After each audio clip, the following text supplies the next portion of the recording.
വടകരയിൽ CPM തന്നെ ഇറക്കിയത് തുറുപ്പുചീട്ടായിട്ടല്ലെന്ന് LDF സ്ഥാനാർത്ഥി KK ശൈലജ. TP കേസിന്റെ കാര്യത്തിൽ ജനങ്ങൾക്ക് LDFനോട് എതിർപ്പുണ്ടായിരുന്നെങ്കിൽ 2016-ലും 2021-ലും അനുകൂലമായി വോട്ട് ചെയ്യുമായിരുന്നില്ല. വടകരയിൽ എതിർ സ്ഥാനാർത്ഥി ആരെന്നത് വിഷയമല്ലെന്നും KK ശൈലജ കേരള വിഷൻ ന്യൂസിനോട് പറഞ്ഞു. കോവിഡ് വന്നപ്പോഴും നിപ വന്നപ്പോഴും മലയാളിക്ക് സാന്ത്വനവുമായി മലയാളിയുടെ പ്രിയപ്പെട്ട ടീച്ചറമ്മയുണ്ടായിരുന്നു. പ്രിയപ്പെട്ട KK ശൈലജ ടീച്ചർ ഇപ്പോൾ വടകരയിൽ LDFൻ്റെ സ്ഥാനാർത്ഥിയാണ്. അതുകൊണ്ട് തന്നെ LDF ഇത്തവണ KK ശൈലജ ടീച്ചറെ വടകരയിൽ ഇറക്കുമ്പോൾ വിജയത്തിൽ കുറഞ്ഞതൊന്നും അവർ പ്രതീക്ഷിക്കുന്നുമില്ല. അതേക്കുറിച്ച് പ്രതികരിക്കാൻ ഇപ്പോൾ KK ശൈലജ ടീച്ചർ തന്നെ കേരള വിഷൻ ന്യൂസിനൊപ്പം ചേരുന്നു. ടീച്ചറെ, എങ്ങനെയാണ് പ്രത്യേകിച്ച് വടകരയിലെ വോട്ടർമാരുടെ പ്രതികരണങ്ങൾ എന്താണ്? നല്ല പ്രതികരണമാണ്. എല്ലാവരും വളരെ സ്നേഹപൂർവ്വം എനിക്ക് വോട്ട് ചെയ്യുമെന്ന് പറയുന്നുണ്ട്. ഞാൻ ഈ നാട്ടിലെ ജനങ്ങളുടെ സ്നേഹത്തിൽ വിശ്വസിക്കുന്നുണ്ട്. ഈ 2009 ശേഷം LDFനെ സംബന്ധിച്ച് വടകരയിൽ അങ്ങനെ ഒരു വിജയം കൈവരിക്കാൻ സാധിക്കാത്തൊരു സാഹചര്യം ഉണ്ടാകുന്നു. പല അടവുകളും LDF പയറ്റി നോക്കുന്നു. അവസാനം ടീച്ചറെ ഇപ്പോൾ പലരും വിശേഷിപ്പിക്കുന്ന LDFൻ്റെ തുറുപ്പ് ചീട്ടായി ടീച്ചറെ ഇറക്കി എന്നുള്ളതാണ്. അങ്ങനെ തുറുപ്പ് ഷീട്ടായിട്ട് എന്നെ ഇറക്കിയതൊന്നുമല്ല. ഞാൻ പാർലമെൻറ്റിലേക്ക് എന്നെ മത്സരിപ്പിക്കണമെന്ന് LDF തീരുമാനിച്ചാൽ അതിന് കേരളത്തിലെ ഏറ്റവും അനുയോജ്യമായ മണ്ഡലം ഇതാണ്, വടകരയാണ്. കാരണം ഞാൻ മന്ത്രിയായിരിക്കുമ്പോൾ കൂത്തുപറമ്പ് നിയോജക മണ്ഡലത്തിലാണ് MLA ആയിരുന്നത്. ആ കൂത്തുപറമ്പ് നിയോജക മണ്ഡലം വടകര പാർലമെൻറ്റ് മണ്ഡലത്തിൽപ്പെട്ടതാണ്. അപ്പോൾ ഇതെല്ലാം നോക്കും. പിന്നെ എവിടെയും പോയി മത്സരിക്കാം. പാർട്ടി തീരുമാനിച്ചാൽ ഞങ്ങളെല്ലാം ഇന്ന സ്ഥലത്ത് എന്നുള്ളതല്ല, അങ്ങനെ മാറി പല രീതിയിലും മത്സരിക്കാറുണ്ട്. പക്ഷേ ഈ നിയോജക മണ്ഡലങ്ങളെ ആകെ എടുക്കുമ്പോൾ എനിക്ക് സൗകര്യപ്രദമായിട്ട് ഇടപെടാൻ കഴിയുന്ന മണ്ഡലം, ജയിച്ചു വന്നാലും ഇടപെടലിൻ്റെ ഒരു സൗകര്യം കൂടി പ്രധാന ഘടകമാണ്. അതിന് കഴിയുന്ന മണ്ഡലം സ്വാഭാവികമായിട്ടും വടകര മണ്ഡലമാണ്. അല്ലാതെ ഞാൻ ഒരു തുറുപ്പ് ചീട്ടായിട്ടൊന്നും ഇറക്കേണ്ട കാര്യം പാർട്ടിക്കില്ല. മറ്റൊന്ന്, ഈ പ്രത്യേകിച്ച് വടകര ആയതുകൊണ്ട് തന്നെ TP ചന്ദ്രശേഖരൻ്റെ കൊലപാതകവുമായി ബന്ധപ്പെട്ട സംഭവ വികാസങ്ങൾ UDF ഇപ്പോൾ പ്രചരണായുധമാക്കുന്നുണ്ട്.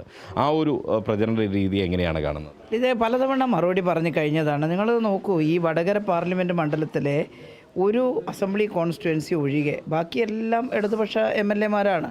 അങ്ങനെയാണെങ്കിൽ ഇവിടുത്തെ ജനം കഴിഞ്ഞ തെരഞ്ഞെടുപ്പിൽ 2016-ലും 2021-ലും LDFന് വോട്ട് ചെയ്യുമോ? ഈ രാജ്യത്തിൻ്റെ നിലനിൽപ്പിൻ്റെ പ്രശ്നങ്ങളുണ്ട്, നമ്മുടെ രാജ്യത്തിൻ്റെ ജനാധിപത്യത്തിൻ്റെയും മതേതരത്വത്തിൻ്റെയും ഒക്കെ വിഷയങ്ങളുണ്ട്. ഇതിപ്പോൾ നോക്കൂ, പുതിയ പൗരത്വ രജിസ്ട്രേഷൻ വരികയാണ്. ജനങ്ങൾ ഉത്കണ്ഠാകുലരാണ്. അപ്പോൾ ഞങ്ങൾ വലിയ പ്രതിഷേധം നടത്തി അതിനെതിരായിട്ട് ചട്ടങ്ങൾ പ്രഖ്യാപിച്ചപ്പോൾ. കാരണം ഒരു വിഭാഗം ആളുകളെ പൗരത്വത്തിൽ നിന്ന് നിഷ്കാസിതരാക്കുന്നത് ഏതെങ്കിലും ഒരു മതവിഭാഗത്തിന് മാത്രമല്ല, ഇന്ത്യയിലെ മുഴുവൻ പൗരന്മാർക്കും ബുദ്ധിമുട്ടുണ്ടാക്കുന്ന കാര്യമാണ്. അത് ഹിന്ദുവിനെതിരാണ്, ക്രിസ്ത്യാനിക്കെതിരാണ്, ഇസ്ലാമിനെതിരാണ്, എല്ലാവർക്കും എതിരായിട്ട് വരും. അതുകൊണ്ട് മതേതര രാജ്യത്തിലെ വോട്ടർമാർ ജാതി മത വ്യത്യാസത്തിന് അതീതമായി അത്തരം കാര്യങ്ങൾക്കെതിരെ പ്രതികരിക്കുന്നവരാണ്. എന്നാൽ പാർലമെൻറ്റിലേക്ക് കഴിഞ്ഞ തവണ കോൺഗ്രസ്സിന് വേണ്ടി അയച്ച MP-മാർ അവരവിടെ എന്താ ചെയ്തത്? അവർ ഇത്തരം നിയമങ്ങൾ വരുമ്പോൾ അതിനെ പാർലമെൻറ്റിൽ എതിർക്കാൻ തയ്യാറായില്ല. പാർലമെൻറ്റിൽ അനുകൂലിച്ച് വോട്ട് ചെയ്തിട്ട് പിന്നെ ഇവിടെ വന്നിട്ട് ഇപ്പം അതിൻ്റെ ചട്ടം വരുമ്പോൾ അതിൽ പ്രതിഷേധിക്കാൻ വരുന്നത് നാട്ടുകാർക്ക് കാണാമല്ലോ, ഇരട്ടത്താപ്പ്. ഞാൻ വന്ന ഉടനെ തലശ്ശേരിയിൽ നൈറ്റ് മാർച്ചൊക്കെ നടത്തുകയുണ്ടായി. അതിലേക്ക് വരികയായിരുന്നു. അപ്പോൾ സ്വാഭാവികമായിട്ടും ടീച്ചർ അടക്കമുള്ളവർ നൈറ്റ് മാർച്ച് നടത്തുന്നു. പക്ഷേ അപ്പോഴും ഈ മുസ്ലിം ലീഗ് അടക്കമുള്ള പ്രതിപക്ഷ പാർട്ടികൾ ആരോപിക്കുന്ന ഒരു കാര്യം, ഈ വിഷയത്തിൽ മുഖ്യമന്ത്രിക്കുൾപ്പെടെ ആത്മാർത്ഥതയില്ല. കാരണം പൗരത്വ സമരങ്ങൾക്കെതിരെ, CAA-ക്കെതിരായ സമരങ്ങൾക്കെതിരെയുള്ള കേസുകൾ എടുക്കുന്നു, അത് പിൻവലിക്കുന്നില്ല എന്നുള്ളതാണ്. ഇല്ല, അത് സമരത്തിൻ്റെ ഭാഗമായിട്ട് വരുന്ന കേസുകളുടെ രീതികൾ വ്യത്യസ്തമായിട്ടുണ്ടാകും. സമരത്തിൻ്റെ ഭാഗമായിട്ട് ഒരു കേസും എടുത്തിട്ടില്ല. അതിൻ്റെ പ്രക്രിയക്കിടയിൽ വേറെ എന്തെങ്കിലും തരത്തിലുള്ള പ്രശ്നങ്ങൾ ഉണ്ടായിട്ടുണ്ടെങ്കിൽ അങ്ങനെ കേസ് വന്നിട്ടുണ്ടാവാം. അത് ഗവൺമെൻറ് ആലോചിക്കും എന്താ ചെയ്യേണ്ടതെന്നുള്ളത്. പക്ഷേ സമരം ചെയ്തു എന്ന് പറഞ്ഞിട്ട് ആർക്കും എതിരെയും കേസ് എടുക്കാൻ ഞങ്ങൾക്ക് കഴിയില്ലല്ലോ. കാരണം ഞങ്ങൾ ആ സമരം ചെയ്യുന്നവരല്ലേ. ഞങ്ങൾ ഈ പൗരത്വ ഭേദഗതി സിറ്റിസൺഷിപ്പ് അമെൻമെൻറ്റ് ആക്ട് 2019 കൊണ്ടുവന്ന ആ സമയത്ത് തന്നെ കാസർഗോഡ് മുതൽ തിരുവനന്തപുരം വരെ മനുഷ്യച്ചങ്ങല തീർത്ത് പ്രതിഷേധിച്ചവരല്ലേ. അതിനുശേഷം ഞങ്ങൾ കോടതി പോയിട്ടുണ്ടല്ലോ ആ വിഷയത്തിൽ, കോടതിയുടെ മുമ്പാകെ. ഇപ്പോഴും കേരളത്തിൻ്റെ മുഖ്യമന്ത്രി പറഞ്ഞു ഇതൊന്നും കേരളത്തിൽ ഞങ്ങൾ നടപ്പാക്കില്ല. അപ്പോൾ കോൺഗ്രസ്സുകാരിൽ ചിലർ തന്നെ വാദമുഖങ്ങളായിട്ട് നടപ്പാക്കാതിരിക്കാൻ കഴിയുമോ സംസ്ഥാനത്തിന്?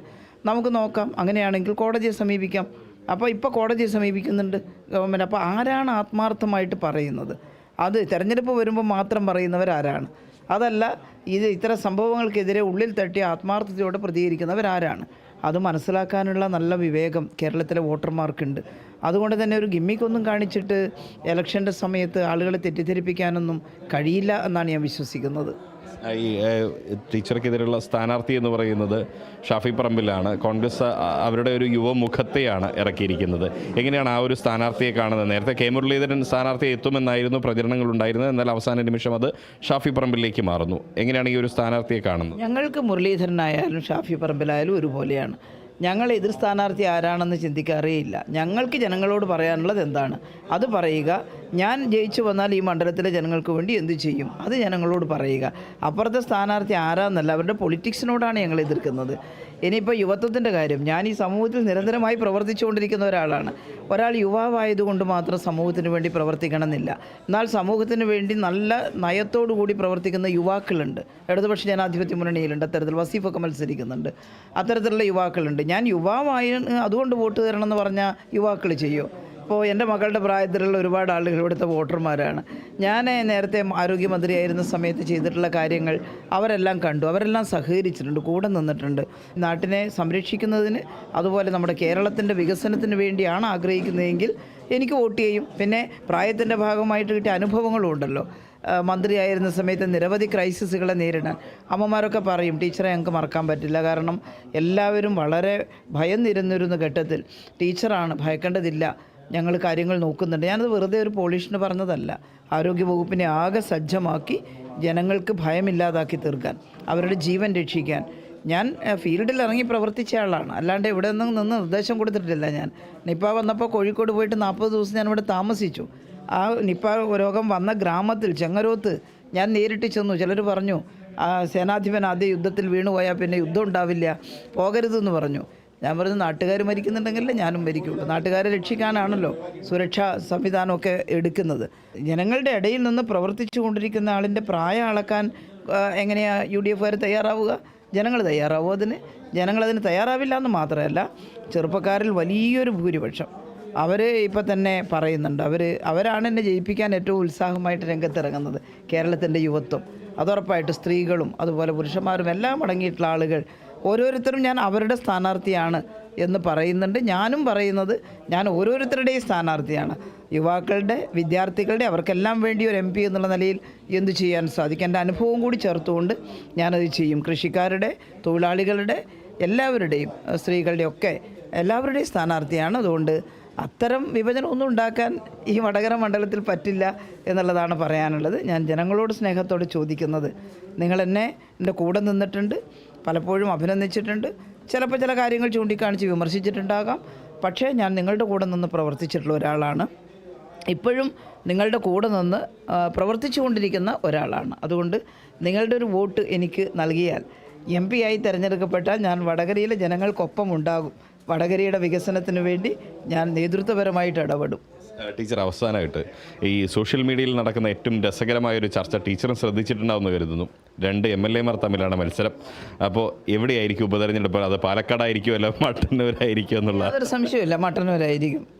മട്ടന്നൂരിലെ ഇടതുപക്ഷത്തിൻ്റെ ഒരു നല്ല ശക്തി കേന്ദ്രമാണ് മട്ടന്നൂർ. അതുകൊണ്ട് മട്ടന്നൂർ തിരഞ്ഞെടുപ്പ് നടന്നാൽ ഞങ്ങൾക്ക് യാതൊരു പ്രശ്നവുമില്ല. എനിക്കാണെങ്കിൽ ഞാൻ മട്ടന്നൂർ നാട്ടുകാരിയാണ്. ഞാൻ മട്ടന്നൂർ വിട്ട് എവിടെയും പോകുന്നുമില്ല. ജനങ്ങൾ പറയും ടീച്ചറിനെ ഞങ്ങൾക്ക് നഷ്ടപ്പെടുകയും ചോദിക്കും. അപ്പോൾ പറയില്ല, ഞാനവിടെ തന്നെ MP ആയാലും മട്ടന്നൂരിലെ ജനങ്ങളുടെ വികസന പ്രശ്നങ്ങളിലെല്ലാം നമുക്ക് കാണാനും അറിയാനും എൻ്റെ അഭിപ്രായം പറയാനും ഒക്കെയുള്ള സൗകര്യം അവിടെയുണ്ട്. അതുകൊണ്ട് മട്ടന്നൂരാണ് ഉപതെരഞ്ഞെടുപ്പ് വരിക എന്നുള്ള കാര്യത്തിൽ ആരും സംശയിക്കേണ്ടതില്ല. എന്തായാലും വടകരയിൽ മികച്ച വിജയപ്രതീക്ഷ തന്നെയാണ് ഇടത് സ്ഥാനാർത്ഥി KK ശൈലജ ടീച്ചർ വെച്ചു പുലർത്തുന്നത്. മാത്രമല്ല വടകരയിലും ചർച്ചയാവുക കേന്ദ്ര സർക്കാരിൻ്റെ വർഗീയ ഫാസിസ്റ്റ് നിലപാടുകൾ തന്നെയായിരിക്കുമെന്നും ടീച്ചർ പറയുന്നു. ഒപ്പം മട്ടന്നൂരിലായിരിക്കും ഉപതെരഞ്ഞെടുപ്പ് ഉണ്ടാവുക എന്നുകൂടി ടീച്ചർ സൂചിപ്പിക്കുകയാണ്. ക്യാമറ പേഴ്സൺ മിഥുൻ ചാത്തോത്തിനൊപ്പം Riyas KMR, Kerala vision news, Kozhikode.